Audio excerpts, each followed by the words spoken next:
Some of them probably went on the Black Lives Matter protest. Protests weren't allowed at that point. Some of them would have travelled to the beaches, which were infiltrated. There was an influx of people there when that wasn't even allowed. You weren't supposed to travel a certain distance.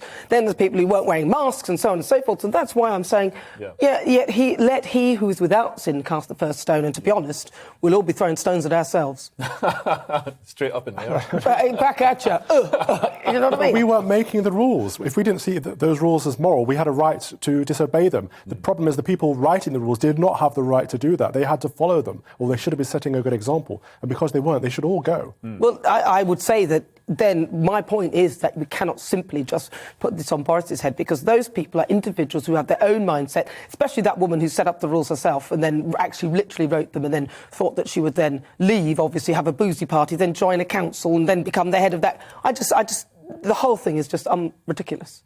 Yeah, no, I absolutely agree. And it's, I mean, it's not just what happened, it's the way Boris dealt with it. So he was sending out junior ministers to take the flak while he hid inside. And he only appeared at the last moment to try and take some of the blame. Even then, he tried to sort of weasel out of it by saying it was a work event. I mean, this is a work event. We don't have cans of Carlsberg. Well, I sat down to watch PMQs because I knew it was going to be a good one, you know, when he had to sort of make some explanations to Keir Starmer and everybody else. I thought Keir was very weak, actually. Yeah. And I sat down with a glass of wine and some crackers and cheese. That was a work thing. It was part of my job. That was no party. But anyway, can he turn it round, though? OK, seriously. And what if you're so against him, he needs to go. Well, careful what you wish for. What are we going to get out of this? So the problem I have is that when Boris and people like him were asked, what should you do if your neighbour's having a party or having friends around, he was like, report them to the police. And like you said, there were many police officers in number 10 Downing Street, as they always were, and they weren't acting in the law. Will he bounce back? I think he probably will. He's probably the only person in politics who could bounce back from something like this. You mentioned Brexit. He got Brexit over the line. Many people will thank him for that. He won lots of seats in the Red Wall. He has a strong majority. People won't forget that easily.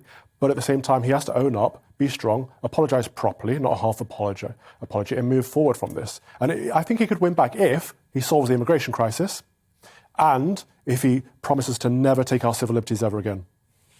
He needs to get tough on immigration for sure. I mean, we've had, over 500 migrants in the first few weeks. We'll be talking about that as well. Can he turn it round? I think this might be it for Boris. And I think Boris might want it to be it. I think apparently he's skint. He's got, 17 children. They all need to go to Eton. So that's a lot of money right there. I don't know how many mistresses he's got. And that's they not all cost fair. a You lot don't of money. know that. And he's not making the money from his Telegraph columns and his books because he's distracted with this minor issue of running the country. So I think he wants to get that out of the way so he can go on, dancing on ice or whatever he's going to do as a post-political career and start making some money again. What, like Tony Blair? Well, exactly. Like your friend Tony Blair? Greatest ever leader. Isn't it? Right.